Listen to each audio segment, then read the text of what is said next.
Welcome to another episode of Sips and Screams, where twin sister horror movie fanatics sip themed cocktails and discuss our favorites in the genre. Today, we are going back to 2016 to discuss House LLC, Limited Liability Corporation. This one was created, written, and directed by Stephen Cognetti, a real triple threat. Starring Gore Abrams, Alice Balk, Ryan Jennifer Jones, and Danny Bellini. This is another, I would say, cult classic in the found footage horror genre that started a franchise. Yes, if you are surprised by that, there are 4 Hell House movies. This is the OG. So this one, it's got the creep factor up to 11. It's got a creepy backstory of a haunted hotel. It's got outsiders from the big city camping out somewhere maybe they don't really belong, or do they? And of course, it's got clowns. Dear God. Oh, so many clowns. Oh, it does. I'm Ashley, and joining me today, as always, is my co-host extraordinaire, my twin sister, Allie. Allie, how are you? Are you ready to go to Abaddon? Yeah, I'm. Or is I've it been Abaddon? ready for a minute. Abaddon Hotel, I think Abaddon? it is. Oh, yeah. I'm ready to go to Abaddon Hotel. I mean, let's go. I wish I was there right now. As always, you can follow us on YouTube, Instagram, TikTok. Our handle is at Sips and Screams Pod. Please like, rate, and subscribe. We would love that. You can also email us at sipsandscreams.podcast@gmail.com. And we are everywhere, absolutely everywhere where you get your podcasts. We are where Taylor Swift's new album is streaming. We're there. We're on Spotify. We are on Apple. We're everywhere. So check us out. All right, it's Friday night. It's been a long week. Allie, what time is it? It is. And I'm gonna change up the tune tonight because in honor of Taylor Swift releasing Life of a Showgirl. I mean, I know a lot of our listeners maybe have been listening to that like on repeat today. I know I was. If you haven't, get to it. Yeah, get to it. It's a fantastic album. All right, Allie, take it away. Do your thing. Okay, in honor of Taylor Swift. Let's go. It's killer cocktail time. There we go. How did you Killer cocktail time? time. Ash? You did well. Yeah. You did well. Yeah. What song is that? What song? That's like my favorite song on the album. Favorite. That's me favorite song. Yeah, I don't know where I was coming with that. But yeah, no, I was trying to sing it in the tune of Father Figure. So I hope it did justice. Yeah. You know what? We couldn't do the pod without talking about T Swift. So no, if you're not a fan, just skip this part. We love her. Yeah, that's fine. But you know, it is Friday night. It is killer cocktail time, and we are all right. I'm gonna get you there, everybody. So for those of you who watched this movie, I know. Dear God, Allie's really drawing all of this out. Story time. Yeah, I am. We're at the first segment. I want it to make sense while we're drinking what we're drinking. When they first get to the hotel, they're like checking everything out, and they go to a basement of sorts, and they see a wine cellar. And like that's some old wine. Yeah. And there's some red wine, some white wine, and there's a whole discussion about how like there's no way that wine is still good because it's been sitting in the heat for all that time. So, and they mentioned, you know, that their favorite wine is Pinot Grigio in it. So, you know what, we thought, all right, let's do some Pinot Grigio. Let's do Pinot Grigio. And then we rethought that. We said no. Because we don't like just Pinot not Grigio. A fan. No, I'm not a fan of Pinot Grigio. I never have been. Just can't do it. I know it's white wine, so we're drinking a neighbor tonight. And we're going to drink Sauvignon Blanc. Sauvignon Blanc. Sauvignon NZ Sauvy B, in particular. NZ Sauvy B. Yes. I used to drink Pinot Grigio. My palate has, since become more refined. I can't do it. Like I'm also drinking Whitehaven. Cheers. We're both twinning tonight. I guess it's the first time we've drinking like the same wine. Yeah. So we're both drinking Whitehaven. Cheers to wine that doesn't go bad in a hot basement, Yeah. Num. All right. It is time for Sips and Synopsis. Allie, take it away. As always, tell us about the plot of House LLC. I love that you have to like spell out LLC for because us. There's a bunch. I appreciate that very much, actually. Did I look up what LLC was? Yeah, I did. Yeah, sure did. I think like I learned something. So we're going back. I thought it was 2015. Ash, you said 2016. So yeah, 2016. This was an indie film, right? And if it was 2015, I apologize, but pretty sure it was 2016. Right? It never actually made it to theaters. No. So what I think is really interesting, and I can speak to this later when we talk about Screamometer, but this was actually my first time watching it. I didn't watch it first time around. Like I didn't even know this movie existed in 2016. Yeah. So I'm very glad that I do now. The reason I watched it, when we first started the podcast, people were giving recommendations and people said, have you seen Hell House? I'm like, no. And it sounded right up our alley with the found footage. Yeah. So, and I forget who it was that recommended it. that is escaping me. Michael Myers. But Michael Myers, let's say Michael Myers. I think it was Michael Myers. Yeah. He's got the good recs coming in. So thanks for that. And it's time. We're doing it. I know. And so this movie, so it's a found footage movie, right? I mean, I think there's been a few of those. Ash and I, if you've been listening to the podcast, we like them. We like the found footage movies. Paranormal Activity's up there. So this is a bunch of found footage based on a haunted house that's set in a hotel in 2009. Yeah. So so there's a lot to unpack there. It's like they're a Russian doll. But they're, So it's, they find these locations, they set up these haunted houses. I think that's been happening a lot, especially during that time. And so, basically every city, I mean, even like Baltimore now, we have a Nevermore haunt. There's a house that's set up and you can go and visit it, which I'm really excited to. So, so take it back to 2009. And really from the beginning, it's all of this news footage. So, and then they're interviewing people. So it sort of starts out very Blair Witch, right? Very like documentary style. Yeah. And they're the people they're interviewing, I find pretty realistic. Like, it does seem realistic. The acting is pretty good. With that. They did. I thought they did a really job with that. So they're interviewing people, kind of like the townsfolk, I guess, in Abaddon, about, what happened in 2009. So there was, this haunted house. It was opening night of the haunted house. There was a lot of excitement, but there were multiple deaths. Yeah. So it did not have 15 a good opening night. Let's just say that. Yeah. Opening night, closing night as well. Yeah. It was great. One night only. Abaddon Hotel opening and the only night. But so these people are doing a documentary on it, right? And so we see kind of just it is interesting kind of the way the movie's set up, because you're sort of seeing a reporter who's looking at this abandoned hotel, and we kind of learn more about the reporter later. So the first found footage that the movie starts out with is a video that was actually uploaded to YouTube from someone that actually went to that haunted house. So they actually made their way through part of it, at least. So they were one of the very first people on that October night. So you see kind of this grainy video. They're walking through it. They're going through some hallways. While they're making their way through, a few interesting things happen, right? And there you see this person. Someone that's recording it, and there's this woman in front. And you see, this woman run by and go up the stairs. You see this clown go by, and they're kind of like, it's like running. They're like, is that supposed to be part of their show? Is that supposed to happen? Is literally what they say. And so they're making their way through, and they're seeing, some creepy things, and they make their way to the basement. Yep. And immediately when they get to the basement already, now this is at the very beginning of this, it seems chaotic. People are trying to get out of there.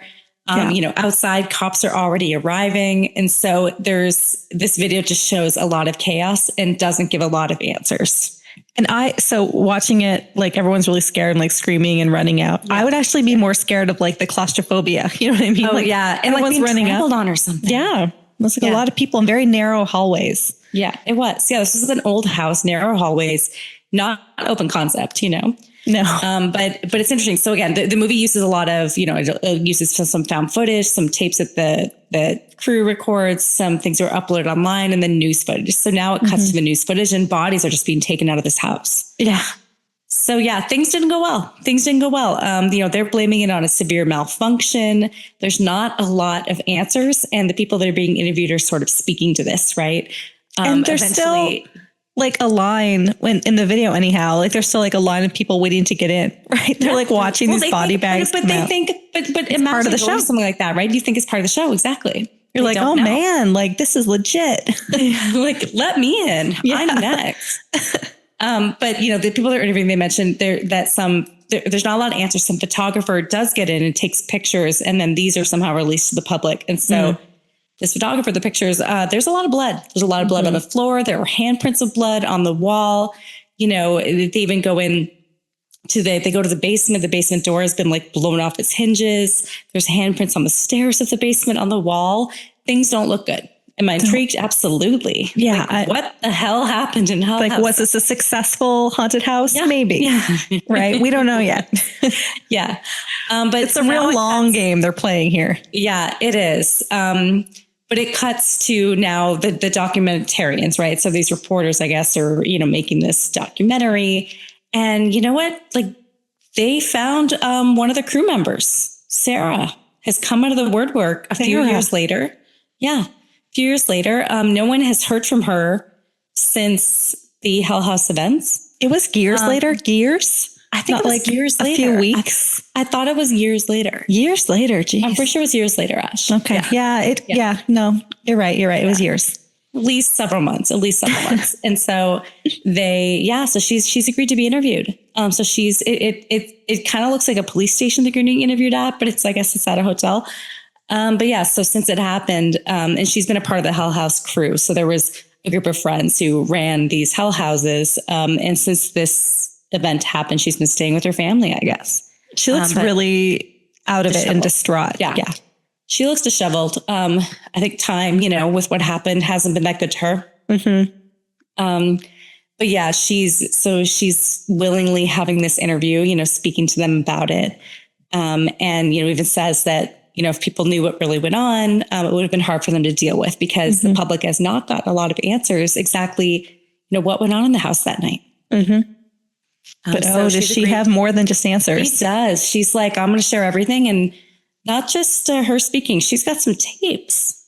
Just like a duffel, not a duffel bag, but like a whole bag of it's a whole bag full of tapes. There's multiple tapes. So this Hell House crew, recorded everything leading up to the actual event. And that's basically what the bulk of the movie is going to be. So this documentary crew struck gold, right? They're like, here you go. Yeah. She could have made her own documentary. She's like giving it to them, right? That's a pretty good find. Yeah. But she hasn't watched it. She doesn't really know what's on there, but she does know they've been recording a lot. Yeah. She lived it. So, all right. So we're now in the taped part of this movie, right? So Sarah's provided all of the footage, and the footage starts about 46 days before Hell House opening night. And we're introduced to our crew. There's 5 of them. Mm-hmm. We've got Sarah, who we've already met. We have Paul and Tony, and then we have Mac and Alex. Sarah and Alex are dating. Little tidbit you learned from the beginning, Mac and Alex don't seem to get along. Again, they're driving out there. This is their new location that they are scouting right now. Little Me Too happening there. He's like the boss. He's like dating one of the actors. Well, I don't know what she's supposed to do. Is she just helping set it up? She's helping. She's part of the crew, I believe. The crew. Okay. Well, I think she's been part of it. She said earlier that she has been part of it since 2002. Yeah. So that was 2009. So I guess for 7 years. But the guys are like definitely like sexually harassing her. Right. Throughout. Yeah. Well, I think Paul is for sure. I don't know about the rest of them, but certainly Paul with his voyeurism and his recording. Mm-hmm. But we'll get to some of that. But yeah, they're driving out. The only one that seems to know where they're going is Alex, but they arrive upon it about 45 minutes outside of New York City. So I guess all of their other locations for Hell Houses have been within the city of New York. And now this one's it's outside of the city, kind of in the country. Mm-hmm. They arrive. It's an interesting place. Looks like there's an abandoned lot next door. Cornfield. There's cars, like abandoned cars and all this. It's very interesting. So they're there though. They're at it's Hotel Abaddon. So this is the new location of their Hell House that Alex found. So Abaddon Hotel. No one's been there for some time, right? It's been abandoned. Yeah. They've got 46 days to get this up and running to be a new Hell House for Halloween. So I have a question. Sorry to interrupt, but I have a question. That's okay. So they are making a haunted house, everybody.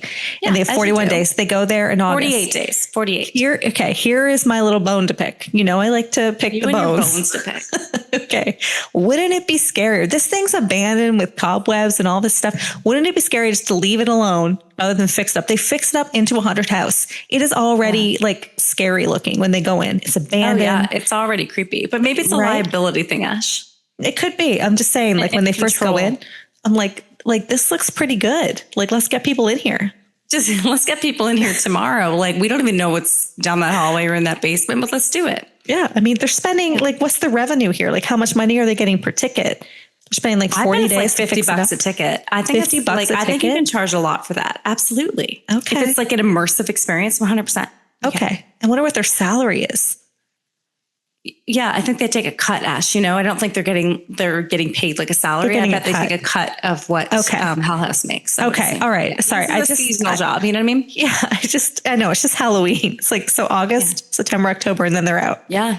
Okay. There's a lot of work to be done. A lot of things to set up. A lot of freaks to set up. A lot of moving parts, some lights, strobe lights, all of that. But anyway, they're there, Abaddon Hotel. Going through, kind of checking it out. Obviously, as you pointed out, it's really creepy. They're not only just looking at it now, but I guess they're going to stay there.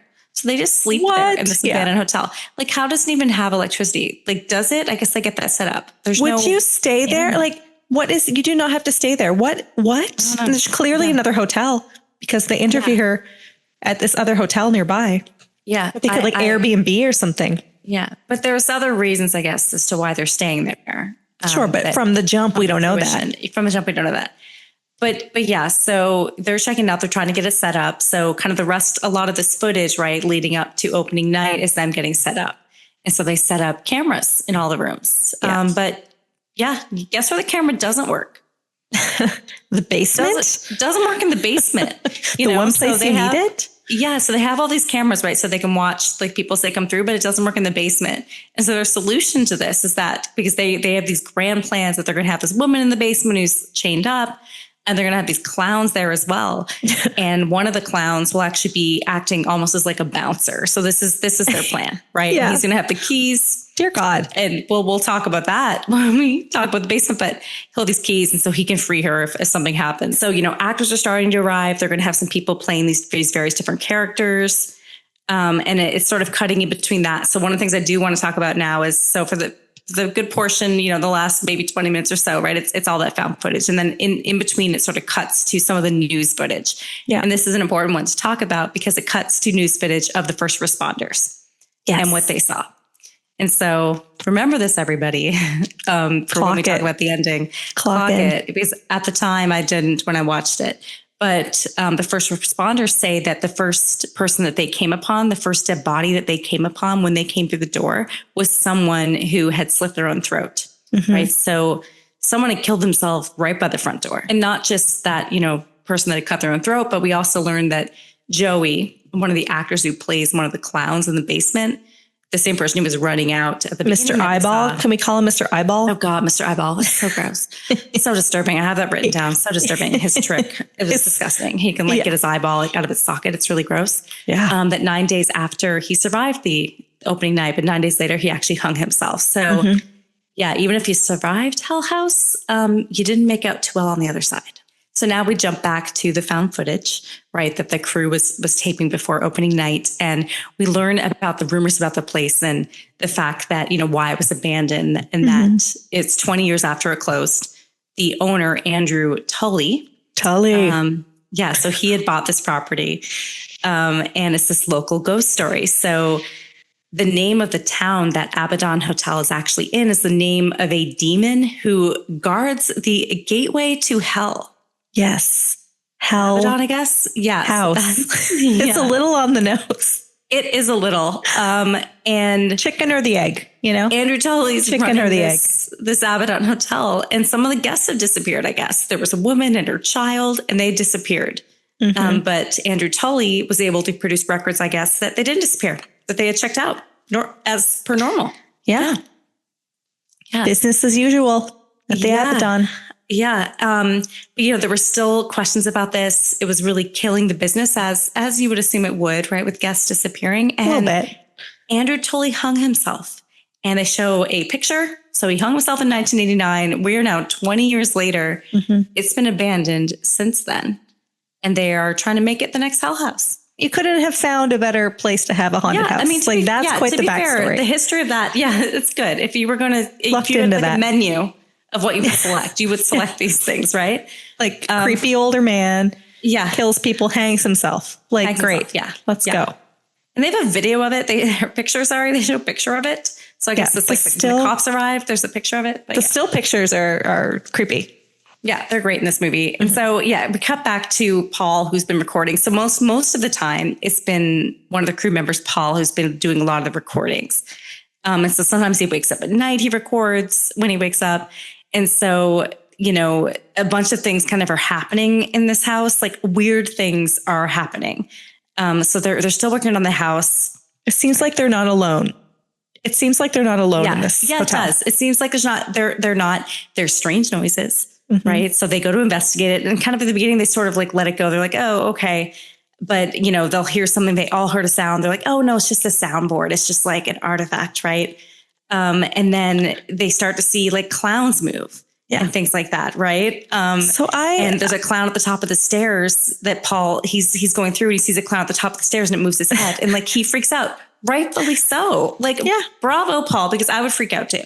Well, that clown was in the basement. How the hell did it get to the top of the stairs? Exactly. Is it animate now? So my big thing when they go to investigate, because they actually don't show a lot of the sounds and stuff. They just kind of wake up, any of them throughout the movie. I'm like, why don't you just turn on a light? Just turn on a light. This would all go away. But I don't know if they have full on electricity. This is my question. I don't think they have like full electricity everywhere. Like I don't think they put light bulbs in the rooms. No. They would have had to get light bulbs out. They would have had to put them everywhere. But back to, when Paul sees the clown, because he had recorded it and he's freaking out. He shows them all and they're all like convinced that he must have set it up or something. Like they're not scared enough about the fact that when they rewatch that footage and they see the clown at the top of the stairs, this inanimate object. I feel like Sarah's kind of freaked out. Fair enough. She might be. But they're kind of just going on their merry way. They're filming a commercial for Hell House. We start to see weird things happen where Sarah's kind of standing and staring at things in the middle of the night, like up against a wall, like just it's so creepy. Chanting. I don't know what it is. Sleepwalking. I guess maybe she has a history of sleepwalking. But you know what? They've got it ready to a point where they're able to do a tour of it now. So Paul's recording the tour. I guess he does like a GoPro thing and he's going through. And so one of the big attractions is a hallway with strobe lights, and there's 3 freaks that they have in that hallway. And so Paul records and he goes through it. So now Paul's doing a test run of the hallway with the strobe light, and there's 3 freaks in there. So they kind of want to see what the visitors will see. So he's recording this, right? And so the strobe's going, and we just kind of, this part of the movie is fantastic, right? There's just a bunch of these kind of still shots. It's video, but with the strobe, it looks like still shots. And you see the 3 freaks. But you see more than that. So it looks like there's all these hooded creatures. So it looks like there's, I don't know, like 10 in there. It's like a lot more. So Paul, rightfully so, he seems to be like, he's catching on, right? He's like, wait, how many did we have in here? Like, what the hell? Yeah. And so they rewatched the video and they're seeing clearly more than the 3 that they had set up in that hallway. And so, Paul has his concerns. He tells everyone, Alex, the person that found this place, is insistent that they keep going. That's the, better interest for them as a company that they keep going. So they keep going. Paul keeps recording though. It's the next night he sees the clown again in the stairway. He sees Sarah in the corner, like you talked about earlier. She's like sleepwalking now. There are candles going on and out. The clock is striking midnight. It's just all of these things are sort of coming to a culmination. Like crazy stuff is happening in this tables house. Are being set just randomly at midnight. Yes. Like what the hell is happening? It's a lot happening. And, we go to the next night. Paul's still recording again. Now we're at, it's 3 days till opening. He's convinced that they should not be there. Yeah. Right. He thinks, Sarah doesn't look good. She's looking kind of disheveled. He thinks they have no right being there. And so he wakes up a couple nights before opening night. He sees this woman in the room. He tries to hide from it again. He sees her again. So things just keep happening. And now the next morning, Paul's missing. Yeah. Yeah. So we saw Paul have kind of a creepy night. And the next day he is not there. But it's interesting, right? The crew, they're not that surprised by this. I guess Paul has left before. Paul's like a screw up. They're like, that's just Paul. Happened. Yeah. He bails before we start. And so they're like, okay, we'll call his cell phone. So they call his cell phone. It sounds like someone screaming in it, or like a fax machine or something. Yeah. They hear the piano. You know what it sounds? Wait, you know what that thing sounds like? It kind of sounds like Mothman prophecies. Oh, it does. It's very Mothman. Yeah. When he picks up the phone, it's like a distortion kind of thing. It's Mothman. It's giving rip off. Yeah. Yeah. It's giving Mothman. Yeah. All right. I agree with you on that. And we have to do Mothman on the pod. I think we got to do that in the spooky season. That's like one of my favorites. It's such a good one. So they're, not only seeing things, they're hearing chapstick. They're hearing things. They're hearing that piano, the sound that it makes. Ash, what is it? The sound that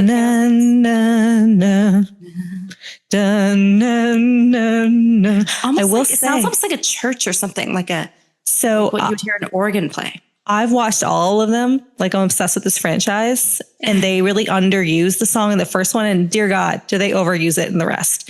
So it is like a little earworm in my brain. But it's creepy. Really dissonant. I love it. Just 4 notes, you know?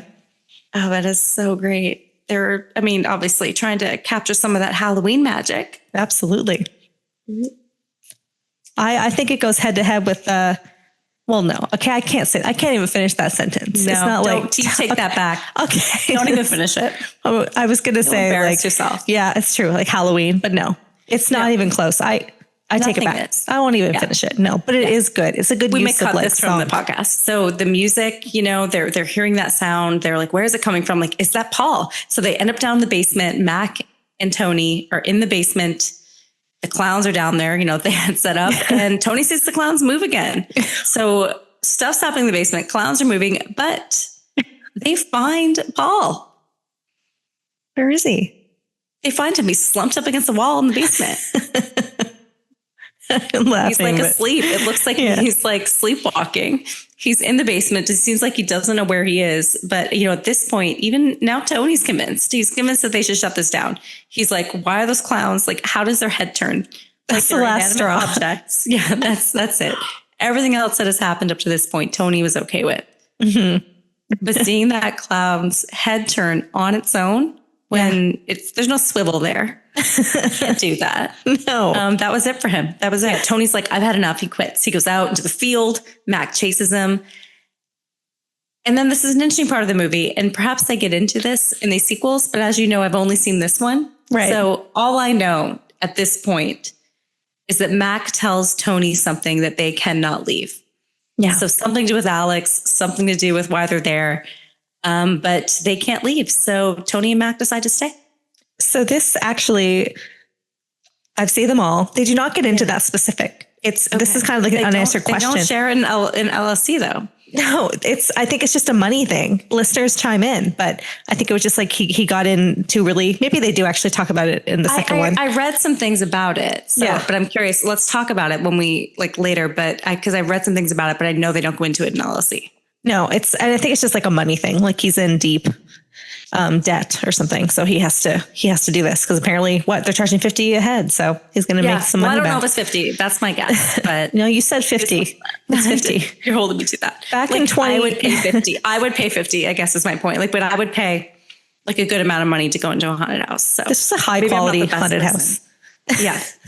Allie's like, here, take my money. How much does a haunted house cost? Like $200? $200? Like sounds reasonable to me. Sounds right. So now it's opening night. So they're all there. You know, they're getting the actors set up in the basement. They got their sign. Joey down there. Yeah, they've signed. They have signs outside. But you got, the Joey the clown, the other Melissa actor who is chained up.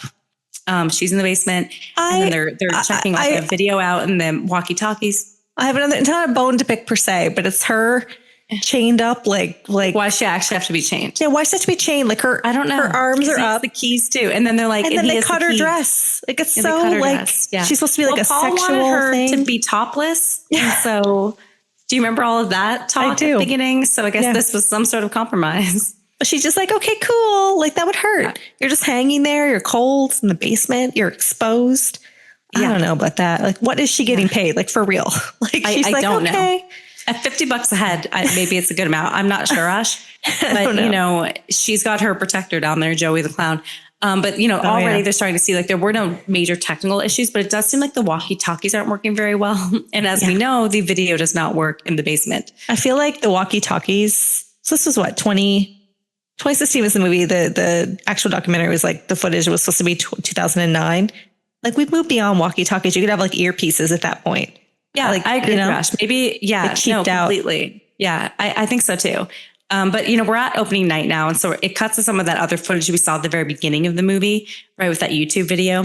There's a long line. So we see that, you know, at the beginning, there was that woman that ran by and they were like, is this part of the show? Mm-hmm. And that was Sarah because they were looking for Paul. And so she's running up the stairs to look for Paul. Joey the clown from the basement for some reason is running out of the house. And we also see at this part kind of what happened next, right? Once all this chaos is ensuing, clearly people are trying to get out of the basement.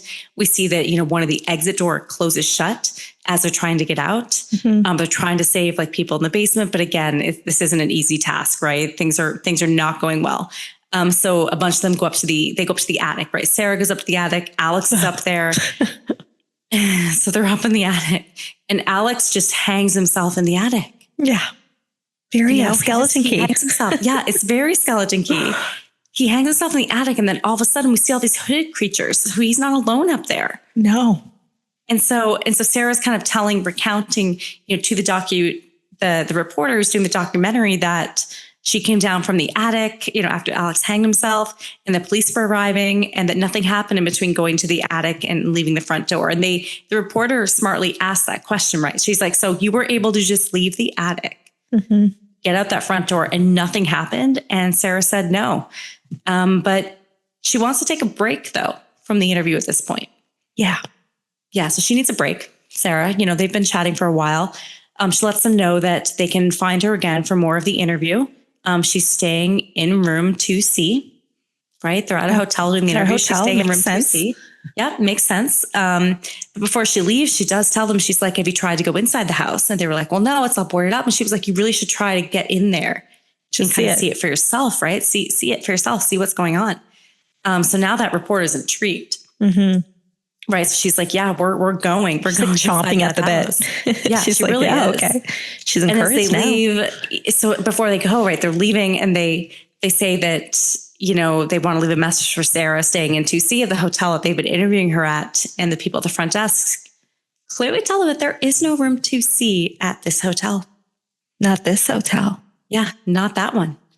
Because the rooms there don't have letters, but they don't think much of it. They're like, oh, okay, maybe she's staying under an alias because she's like a surviving crew member from Hull House. But yeah, the reporter giving out fake room numbers. Yeah, I guess she's being clever with that. She is chomping at the bit, like you said, so she wants to go check out this house. And her name's Diana, the reporter. She's giving Gail Weathers. She has no fear. Yeah, I have that written down too. She's definitely giving Gail Weathers. But her counterpart Mitchell stays back. So he doesn't go to the house. She does. She takes a cameraman with her. She's so excited. They're going to get inside the house and look at it. Mitchell stays back just to catalog, the rest of the footage that Sarah had shared. Yeah. Diana's at the house, gets her way in. She's all excited. They're looking at things, right? They're seeing the blood on the floor. They're seeing all these things. Meanwhile, Mitchell, her colleague who stayed back, is reviewing the rest of the footage. And what he sees, dear God. Yeah, he sees the end. He sees what happens between when Sarah left the attic and tried to leave. It did not go as Sarah had explained it did. No. She left out a few key points. She did. She left out a few key points. Yeah. For one thing, she ran into Paul again. Yeah, she ran into Paul again. And well, she did not make it out that front door. Paul beat her with, I'm not even sure with what. Was it with the camera? It was with the camera. That's correct. It was with the camera. Yeah. He beat her, Sarah, with the camera. To death. Well, we think. I don't know. He hurt her. You see Sarah's limp body on the ground with the camera. Yeah. And then you see Paul slit his throat. And then I think he slides down the wall and then his last moments are a crotch shot, right? Just a real, it's a crotch shot. It's like a real close crotch shot. That was his demise drink. Yeah. To Paul. Yeah. To Paul, the Sarah, piano player, the lights tech extraordinaire, Paul. The voyeur, if you will. Kind of a fitting ending. He was a voyeur, like taping Sarah, and then he dies at the crotch shot. Yeah, he does. He was wearing jeans, but yeah, he crotch wasn't shot naked or underwear. Yeah, no, but it was like Ash. Yeah, no, anyway. We understand. The camera's pointing in the crotch region. Yeah. If you think back to what we were talking about earlier, that first body that they encountered, the first responders, was Paul, right? So both Paul and Sarah were in that hallway. That's why there's a lot of blood in that hallway. So Mitchell saw Sarah die on camera, is trying to get in touch with Diana. He's trying to let his colleague know that, that girl we've just been interviewing for the last whatever hours. Yeah, I just saw her die. Yeah. On camera. I think she's dead. On Hell House opening night. But Diana ignores his call, right? She's like, oh, I'll just get back to Mitchell later. They make their way upstairs. They're trying to get to the attic. Yeah. And they get up there and they see one of the rooms is 2C. 2C. Yeah, 2C. And they're like, she's starting to kind of like put it together, like 2C. And they're like, oh my God, that's what Sarah says she stays. So they open it up. She's not scared at all. Yes, Sarah's in there. She's not, but Sarah's in the room. She's in the room. She's turned away from the door. She turns around. She's got blood all over her. I mean, at that point, Diana's scared. And she just, chases the reporter. Undead Sarah, whatever it is, ghost Sarah chases her. There's, just a lot of rocky camera footage. And that is how the movie ends. And that is House LLC, the first installment. The OG. Oh, fantastic. Ooh, drink to that. Great ending. Yeah. As far as twists go, love the ending. Yeah, it was so good. Just because they bookend it too, right? So it starts with her, so you really trust her as the interviewee. And then you're like, oh no. Yeah. Is she part of this? She's like a ghost. Great movie. Just a little behind the scenes kind of nuggets. We kind of teased this earlier, but Abaddon wasn't like a real place, but the actual production where it took place was a real hotel. It is a real hotel, actually. Okay. Yes, it is. It still exists today. Yeah. The Waldorf Estate of Fear in Pennsylvania. Yeah. And I guess the actual set designer on Hell House actually works at the hotel. Her name is Angie Moyer. And so I did a deep dive. I did deep dive on this. It's like, it's based on this, real place in Pennsylvania. Okay, so here's the lore. You can go to it online. You can search Waldorf Estate of Fear, and you go to their website, and they have this whole legend saying this place is haunted, and this is what it is. This California wealthy businessman called Oliver Summersby. He committed multiple murders at the hotel. He owned the hotel. He committed multiple murders between the 20s and the 30s. He would lure people into the hotel and kill them. And I guess he killed this little girl, or this little girl went missing. And then the father, went looking for her and ended up at the hotel and was like, no, I think she's here. Ends up going up to the attic and confronting the owner, Oliver Summersby, and sees the dead body of his little girl, to the side in the attic. And then Oliver kind of comes at him and stabs him. And then he, succumbs to the stab wounds. So before he dies, he takes that knife out and he stabs Oliver and kills him, and they both die together. Really, really, really gruesome. So the whole haunting is that, he's haunting the hotel. And if you stay there, it's really, really, scary. Now, this is all fabricated. None of this is true. And none of it happened. No. This is some narrative that they wrote. No, there's no Oliver. But it's something that the narrative, that they wrote to sell tickets to their haunted house or whatever, the estate. Wow. I still think that's cool, though. And that's, they're kind of, it is. I want to stay there, Ash. Yeah. I think we should do it. Yeah. And maybe that's the ruse. Maybe they're like, no, it's not true, but it really is. It could be. Yeah. We don't know. Yeah, it could be. Stay and find out. Yeah. But I guess, so a few other little things. So it was inspired by, we have to watch this. Apparently it's amazing. This movie called Lake Mungo from 2008.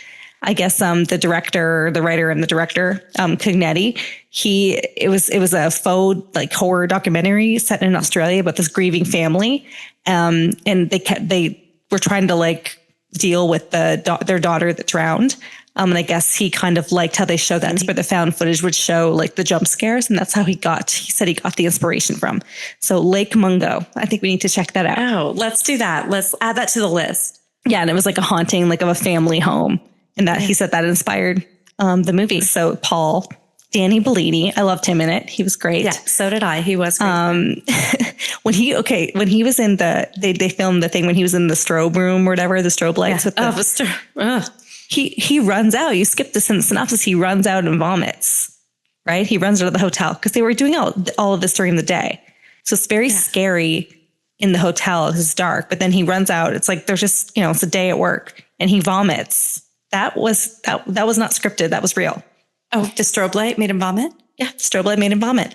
Oh, wow. So they kept that in. Oh, it's effective. And this other one, this one's kind of fun, creepy. I don't know. The guy that played the clown, Joey, he was the newly hired actors he had this trick, right? Where he I don't even want to talk about it. It's so disgusting. I know. I don't like talking about it either, Ash. Well, really well, let me describe it. He would, let me describe this. Okay. Verbally. He would put his fingers up to his eye and basically dig into his eye. So his eye would protrude out. I'm not enjoying this conversation. And it was a trick. That wasn't special effects. This guy could actually do this. And that's why he was hired. So it was this kind of trick. So Joey's played by this gentleman called Phil Hess, and he's a real life actor at the Waldorf Estate of Fear. Oh, yes. So yeah, so they borrowed him. Does he play a clown? Yeah, In the basement? I don't know if he plays a clown in the basement. I don't know what he plays, but he does this trick. So who knows? Maybe he's the bartender and he like does the eye trick. I don't know. It's pretty gross. But yeah, there's, definitely inspired by some real life events, real life places. I won't say events. All right. We are moving on to Screamometer. Allie, I always throw it to you. What do you got? Because I saw it first. You just recently saw it. What do you got? I'm so excited to hear your rating. I know, I just saw it. And so let me tell everyone, I've only seen this movie one time. So my first time seeing it was this past week when I was prepping for the podcast. Mm-hmm. And I watched it probably early evening. I'd say, was taking notes during it. I did not see this like on a big screen or anything in a theater, but I will say, damn, this movie's scary. This got me. It really did. So my rating on this one, and I don't know if you'll be surprised by this or not, Ash. I am giving House LLC a 9.5 out of 10. Oh, hey, this is the first time we've done half points. Yeah, at least me. You're giving it I've never done half points. I'm giving it 9.5 because I believe I've given Paranormal a 10. Paranormal is a 10 out of 10. Mm-hmm. The reason I give it a 9.5 is not only was it wasn't even on the first watch. Like it was great. I love the scares. Mm-hmm. I could not sleep very well the next night. Yeah. I kept like waking up and thinking I saw the shadows and the quick, they do a lot of things where it's like a quick thing. And was that a shadow in the corner? Yes. And I kept waking up and dreaming about that. And so that just like elevated my Screamometer. And I'm like, this movie sticks with you. You have a hard time sleeping at night. 9.5 out of 10 for me. Okay. I am so happy right now because I recommended this to you and I'm like, it is legit scary. Now I'm going to scare you even more though. So, okay, I give this one a 9. This is a 9 because I like when first time I watched it, I could not sleep. It was so scary. On second watch, I think it's a 9. Like I'm like, it's a 9. It's scary if you watch it in the dark, and just kind of like experience the whole thing. Experience it, yeah. Some of the other ones are scarier. Oh, really? Yes. And if you haven't watched the other ones, whatever, stop here. I'm not going to give spoilers or anything, but I think the scariest one is actually the fourth one, the last one. I could not sleep in that one. I woke up in the middle of the night, just like, because it's in a house. It's not even a hotel. So it like feels like it could be your house. And there's like knockings on the door. It is terrifying. The fourth one is actually terrifying. So we should actually maybe do that one. So you want to hold out potentially for higher rating for that one. So that's why because I've seen the fourth one and that's Had you not seen it? Do you think you would have given it a 9.5, Ash? Like I can't give it a Paranormal level because Paranormal was just a league of its own. But this one affected me at night. It's scary. Really if you watch it in the right environment, like totally, if you're like alone in the dark, it is terrifying. Yeah. Just the visuals and like you said, sticking with you. It does. This franchise is great though. The second one to me was kind of forgettable. I really don't remember it. The third one's pretty good, but the fourth one is legit like terrifying. So that's my kind of review of Hell House. It's a good franchise and they get more into the backstory and the other sequels and boy, do they get into it. Like they unpack a lot. But they never talk about why Alex makes them stay, where they have to stay. Yeah, I think they get more into the other. I thought it was that he made a deal with Andrew Tully or something. This is devil or whatever. Yeah. But so if they never get into that, I don't know. So the second and third one definitely get into that. And the fourth one does. Like everyone that's kind of the, I don't know, villain that, the visual villain or whatever does like make this deal. But there are also some surprises. The third one definitely has some surprises that you wouldn't see coming. The rest of these movies, can I ask you this question? Because I haven't seen them. So I'm coming at this very naive, but are the rest of the movies them trying to reinvigorate Hell House? So they set up another one? The second one is. The third one's different. They're like, we could do better. Like 15 people died last year. Actually, the second one's more at it. The second one's like a documentary. The third one is like kind of a revival type thing. A different story though. It's like really, the third one's really good. And then the fourth one's not even at the hotel. It's at a house in the country. That's all I'll say. But it's not people trying to get people to come to Hell House. Not the fourth one. But the other two are loosely linked to it. It's at the hotel. And then they go off campus in the fourth one. I don't know. It was a low budget movie, right? And it scared the bejesus out of me. So they made it for $25,000. Yes. They were like unknown actors. Like less than Blair Witch. Yeah. Crazy. Yeah. Okay. It is time for Sips and Scares, where we discuss the scariest parts of House LLC.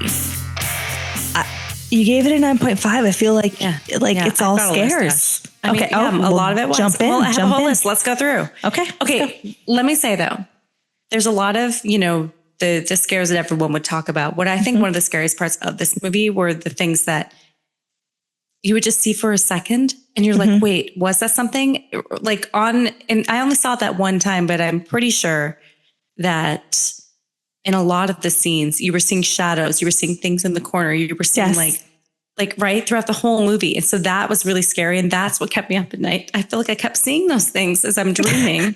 Like, is that something in the corner? Is that something I saw? Like, did you notice that too? Because I thought that was the scariest thing about the movie. That's one of the things that they've talked about in some of the behind the scenes. If you rewatch it, there's tons of stuff that you're supposed to be like, wait. On first watch, I saw it. You would see someone in the corner, quickly, and it wasn't super obvious. Like when Paul was doing his recordings, there were some of those obvious ones, but there were other ones where it was just a little bit of hair on the side of the door. And it was so creepy. So there was a bunch of those. I didn't write all of them down, obviously, but there were a bunch of them throughout the movie, and they were all the way through as Paul's recording. Sarah sleepwalking, obviously that's been done a lot, but I loved those scenes. The woman in Paul's room when he's hiding under the blanket.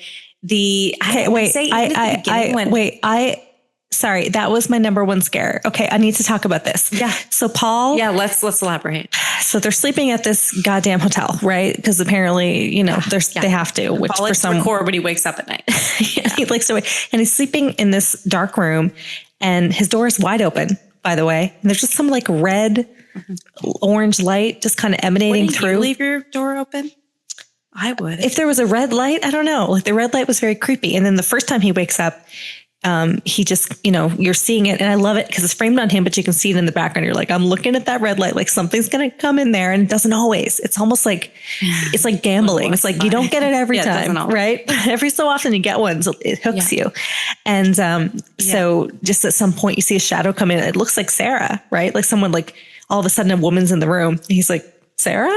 He just kind of calls that to her, and then it goes to the next day. He thinks she's sleepwalking. He thinks she's sleepwalking, but then the other one is absolutely terrifying. All of a sudden, this woman is slumped against the wall. She looks dead, like a ghost, right? And then he's like, oh, he turns around. You can see it. You can see it first as a viewer. This woman slumped against the wall. We see these things before he does. He doesn't even see some of the things that we see. No. And then he turns around, obviously, and sees it. He's like, oh my God. And then he gets creeped out and hides under, as you would do. He hides under the blanket. I mean, that's what you would do. And then he's like, oh, breathing. And then he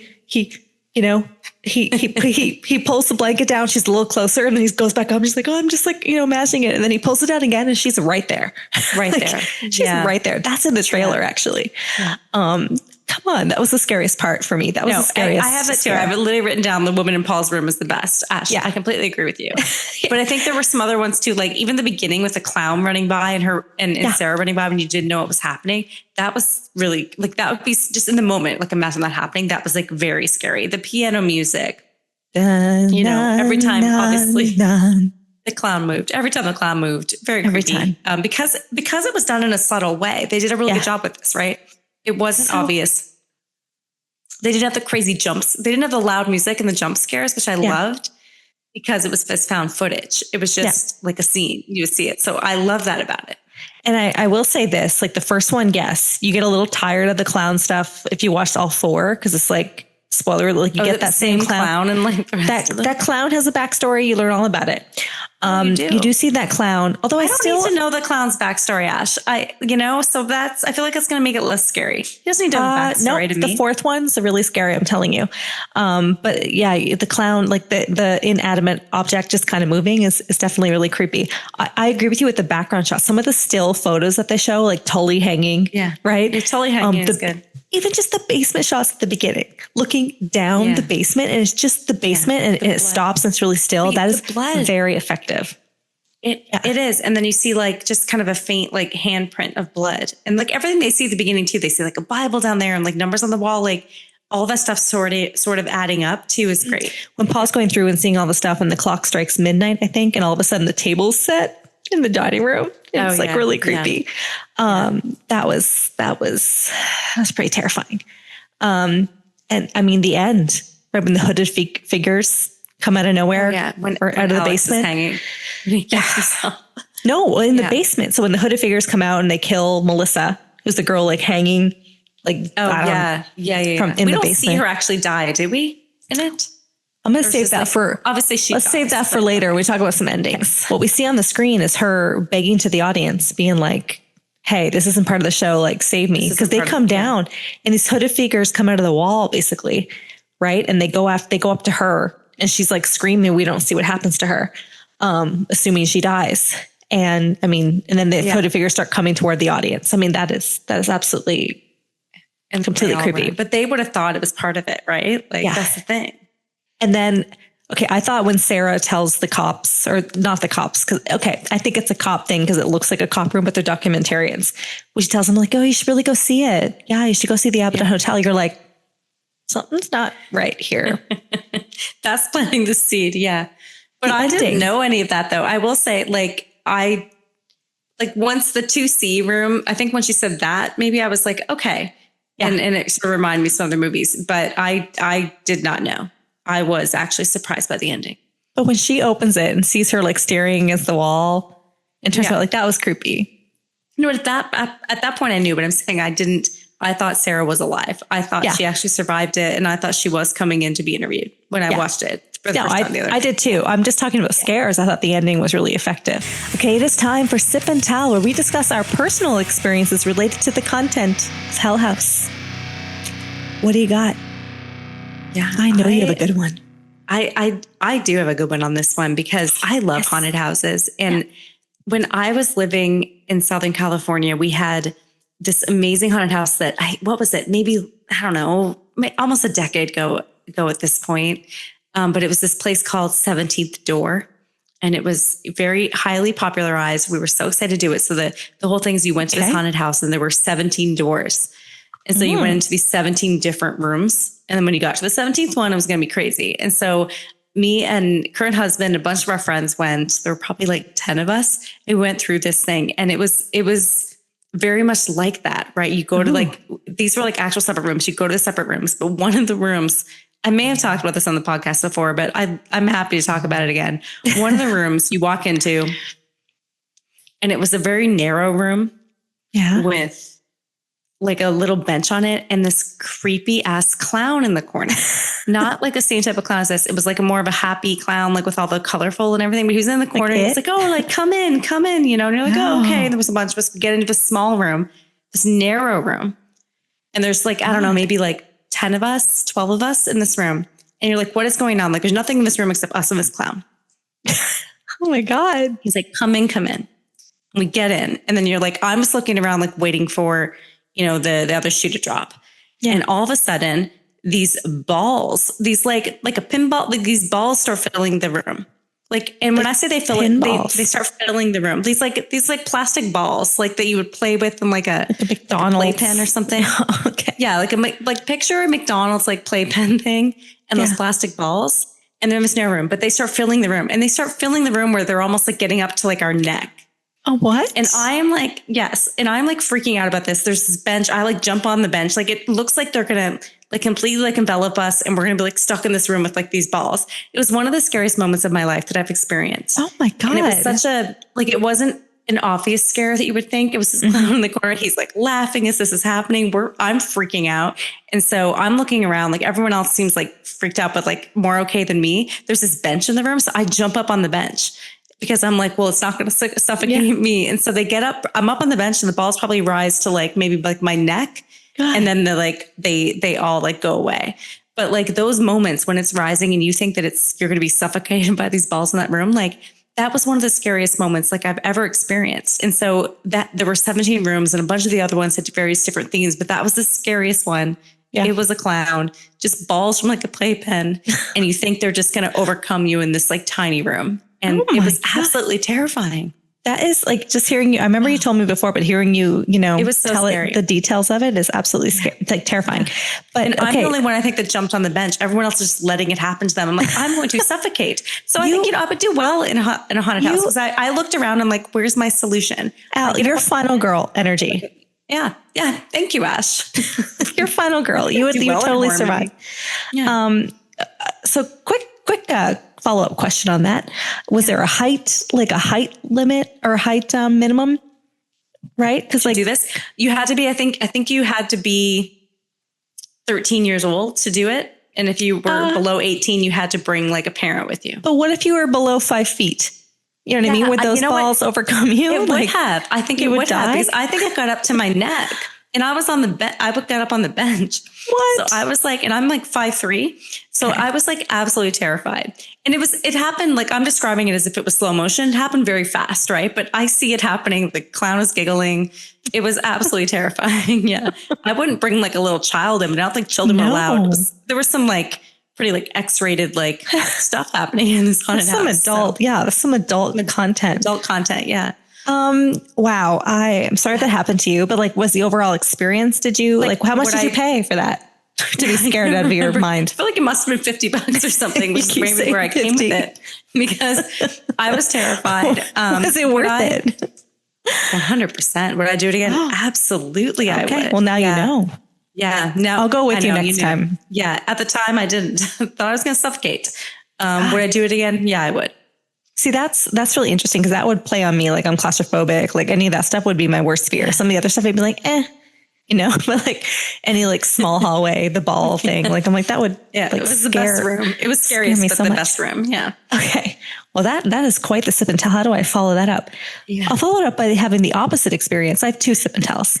So number 1, Florida Strawberry Festival. I went to a concert a couple of years ago.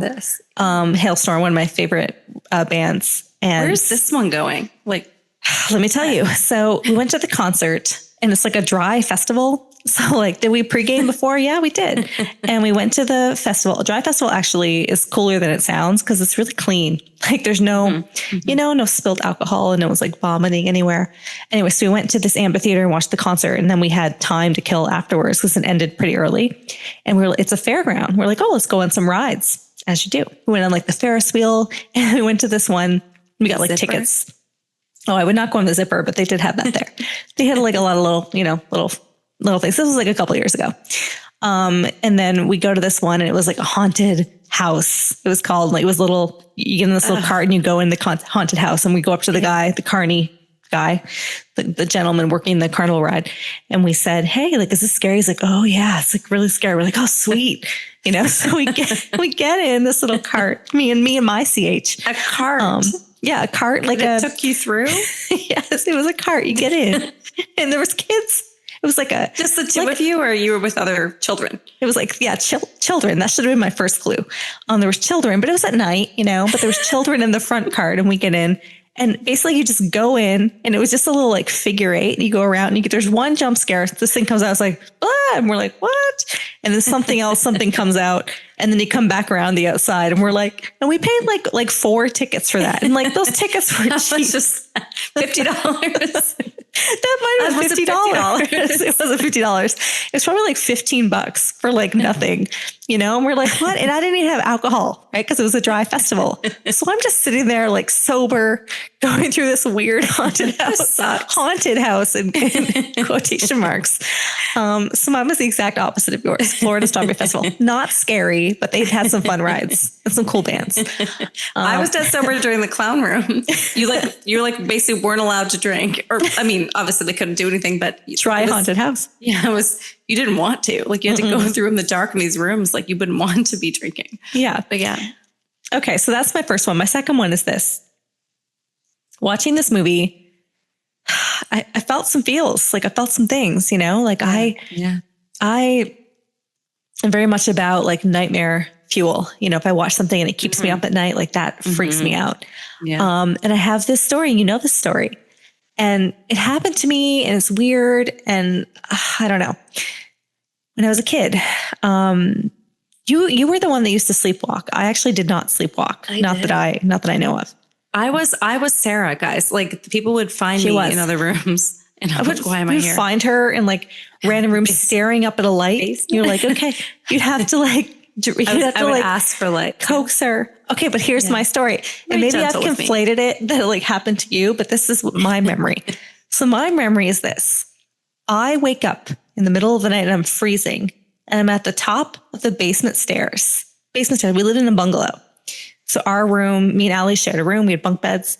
And I had somehow made my way to the basement, and I was sitting at the top of the stairs, like sleeping.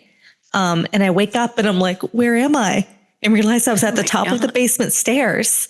And so I ran like a bat out of hell back to my room. And I think it was 3 a.m. And that never happened again. Just one time. One time I woke up the top of the basement stairs. Yeah. Yeah. That's scary. I remember I woke up because I was like so cold. I woke up and I was like, oh, and I ran back. Did you wake me up when you came back into the room? No, I didn't. I just went back to sleep. You never told a soul. until this very moment. No, definitely told this is the first. No, the first revelation. You're hearing it here first, everybody, with Allie and the whole world. No, but that happened to me. That's creepy. How old were you? Like 8 years old. I can't explain it. You must have been sleepwalking like me, Ash, and just woke up there, but that's really scary. I must have been sleeping on the stairs. Yeah, sleeping on the stairs, like curled up against the wall stairs. Yeah. And I was cold, and that's what woke me up. But yeah, visceral, formative memory when I was 8 years old. Okay, it is time for cliches and ripoffs. I think we have a few. What do you have? I have a list about a mile long. This may be my longest list. Oh my goodness. Of ripoffs and cliches. And it goes both ways, right? Like things I'm going to have a drink for this. I will say that it's mostly things that Hell House ripped off, or we can call it inspired by, we can call it many things, but let me go through the list. Let me just go through the list and then I'll explain it. How about that? Okay. Because I've got a long one. Mm-hmm. Number 1, Blair Witch Project. Yeah, obviously. Number 2, Paranormal Activity. Mm-hmm. Number 3, The Quiet Ones. Yes. Number 4, and a lot, The Innkeepers. Which we talked about in an earlier episode. Number 5, Session 9.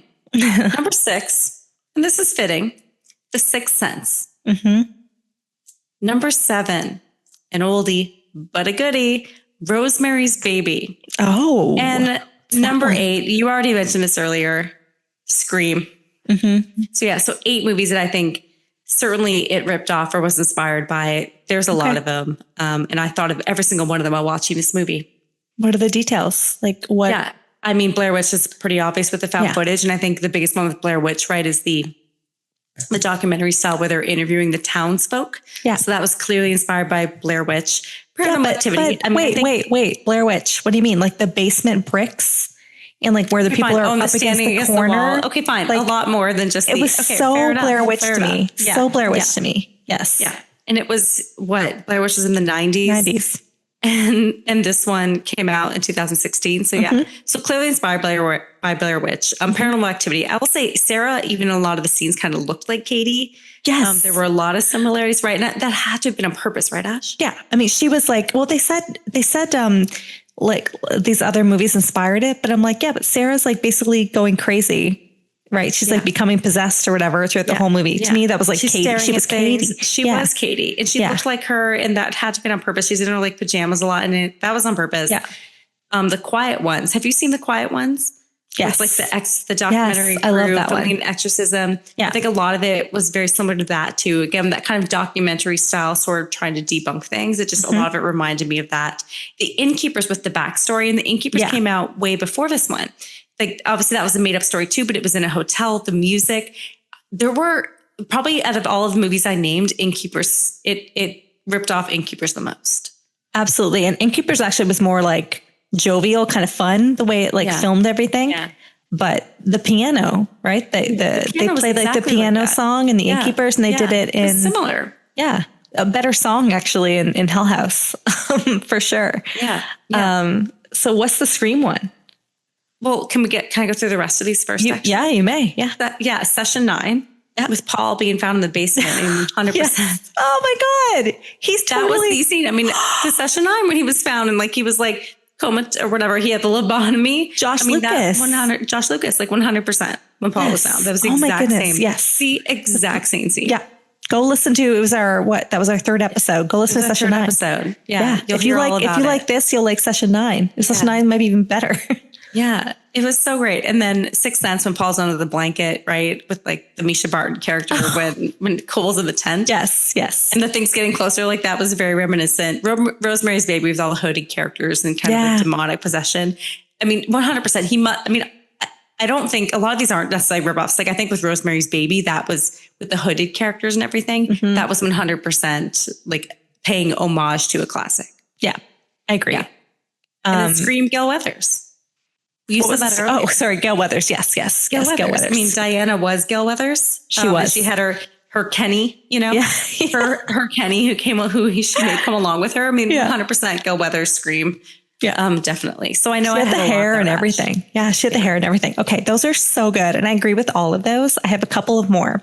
Okay. So I agree with the Paranormal Activity, but I have one more thing because I talked about this. Go listen to our Paranormal Activity episode. I talk about all the 4 different alternate endings. And one of the spoiler, if you haven't seen it, one of the alternate endings is when Katie kills Micah with the camera. And she does it on camera. Right. So that's the alternate ending.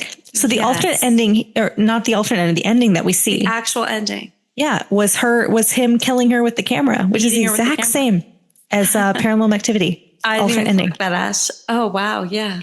Yeah. So yeah, that was, I mean, 100% a copy. American Horror Story, season 1. Oh, yes. Spoiler again. Yeah. If you die in the house, you can't leave it. Right. This was very similar. So if you die in the house, apparently Sarah left and some other people in the other movies, the other follow-up movies have left. But if you die in the house, like you're like a part of it, like you're part of this, whatever devil worship thing that they have going on. So I thought that was very, very, very similar to American Horror Story. And I have to say a couple other little things here. The head tilt. Was that the first time we've seen a head tilt? Oh, no. No, it was not. No, it was not. Who did it better, Michael Myers or the clowns? Michael Myers. I mean, that's just, you can't even ask that question. If anyone thinks the clown did it better, I mean, I just really think you're wrong. Yeah. But I mean, the head tilt is just so classic, so good. And then I love saying this because this movie, we can never do it because it'd be a 5-minute podcast. Like I don't even know what to talk about in this podcast. Skinamarink. The camera angles. Like I knew you were going to say Skinamarink. Wait, some of our friends on Instagram did Skinamarink. Watched it recently. I don't think they're doing a podcast on it though. Because I'm like, how? I really hope they do. Happening. I don't think we can do it. Maybe we should like team up with them and do you guys want to talk about Skinamarink for like 20 minutes? Sips. Is it Spooky Sips? Spooky Sips. They're like, let's just do Spooky Sips. Let's do a podcast together. Do you want to do Skinamarink? And like what doesn't happen? Like there's no plot. So this synopsis is like one minute. But yeah, Skinamarink with the angles of the cameras. I thought that was pretty funny. And then my last one was this. I don't know. Friday the 13th. It's a little Friday the 13th at the beginning, and then it turns into something else. But like Sarah's hanging around in like her underwear, right? And they're kind of like filming it. I thought it was very like Friday the 13th. Okay. I think it was paying homage to like the 70s, 80s horror with that. Yeah. I agree with you on that. No, yeah. I think I thought about that too. Amityville, I mean, did some of that too, right? Oh, yeah. So a lot of those horror of that time. Yeah, there's some more Amityville, which we'll discuss when we talk about some of the alternate endings. All right, it's time for alternate endings. Do your drum roll. Do your drum roll, please. Tell me there are some. There are no alternate endings. What? But what? The shock. What? The shock that you have every time. I there were. I know. It's like I just really expect there to be Ash. And I get my hopes up. I think we alternate endings like 50% of the time. So it's not up to me. But there's a director's cut, right? So there's deleted scenes. Okay. Right. And I have some little doozies here that I will share with you. It's one hell of a deleted scene. I'll give you that. Mm-hmm. So the deleted scene is like 9 extra minutes. There's a bunch of like behind the scenes things. They give additional interviews and things like that. But the best part is this. So this was a super low budget, $25,000, you said? $25,000. Yeah. And it didn't have a major theatrical release. No. It's streaming. Right, it was streaming. Straight to streaming, yeah. But it was a hit. So it was a hit. So they did make some money. And I guess because of the success of it, they were allowed to go back in. The director, Stephen Cognetti, was able to hire someone. So he hired a special effects person who was able to kind of finesse the ending, add some special effects to it and extend it, and give us a little more information about what was actually happening. Here's what happened. So when they go down, because like they just go down to the basement, we see the hooded figures, and like we don't really know what happens to Melissa. Fast. Yeah, it's really quick. That's what I was saying. It's very quick. You can watch the ending if you have the DVD from way back when, but you can watch it on YouTube. So you can watch the whole movie on YouTube. I don't know, someone pirated it, uploaded it, and it's there. Thank you. So I need to watch it on Amazon. Yeah. So I watched it, and yeah, it's an extended ending. So it's the same thing where the people are the patrons are in the basement and they're like screaming. You see the hooded figures come towards Melissa, and you kind of see more of like what happens. They like basically kill her. And then there's an explosion that happens as a special effect. That's why the door goes off, because they were saying the basement door was blown off. Correct. So there's an explosion that happens in the floor of the basement. And it basically opens up, I don't know, like the portal to hell. Okay. Yeah. And then she gets dragged into it.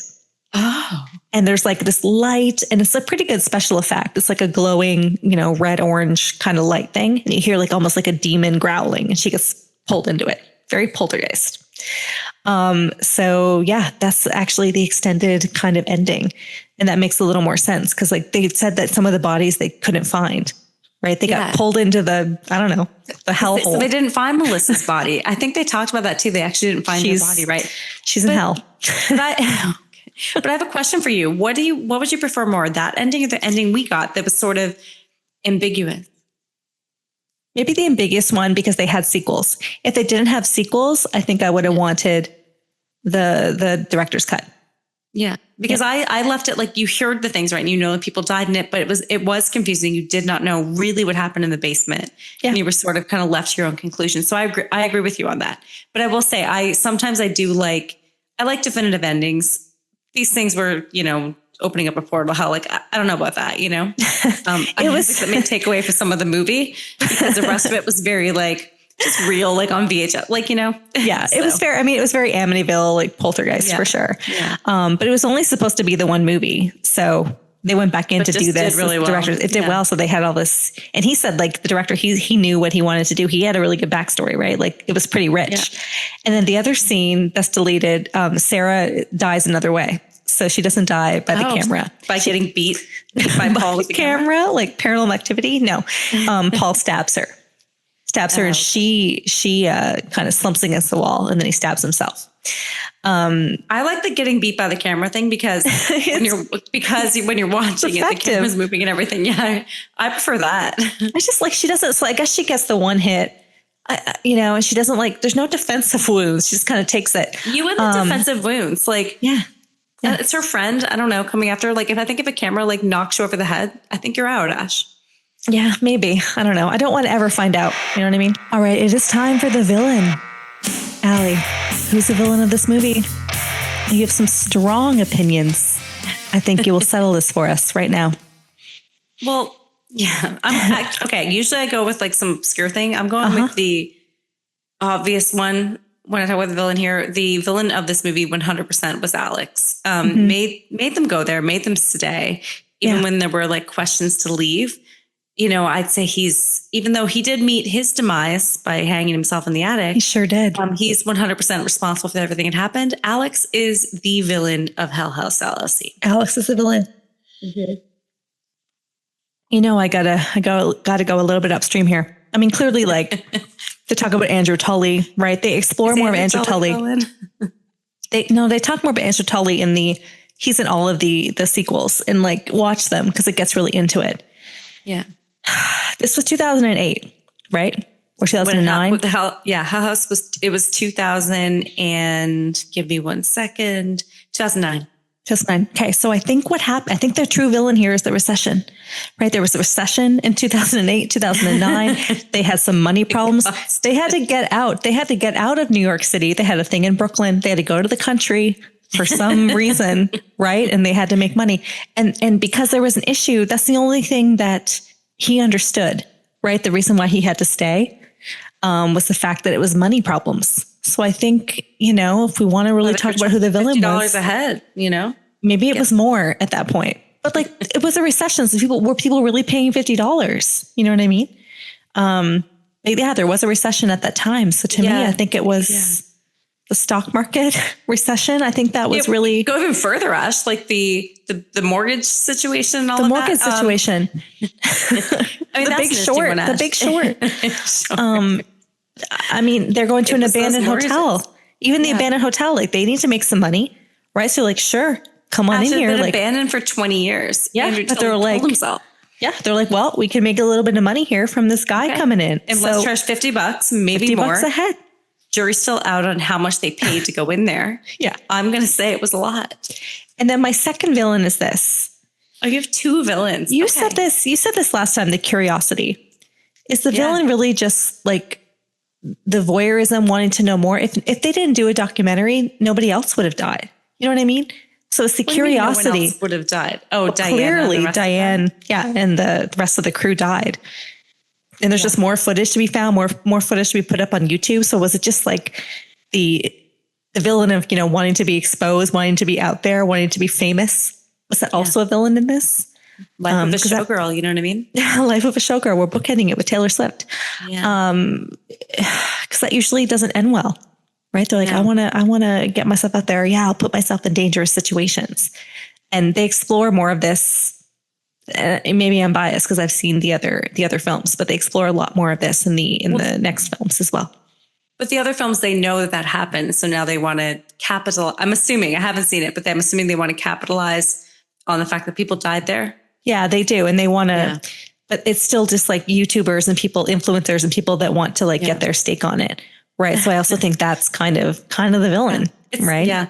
Yeah. Buyer beware. You might end up in the depths of hell with Melissa. You might get pulled in. Although I think Joey would want to be down there with Melissa. So, I think he'd be okay with it. Well, that's going to do it for Sips and Screams episode 23, House LLC. Thank you so much for joining us and listening today. Join us next time as we sip on more themed cocktails and or wine and discuss the good, the bad, and the truly terrifying of our favorite horror movies. Cheers. Happy spooky season. Happy spooky season.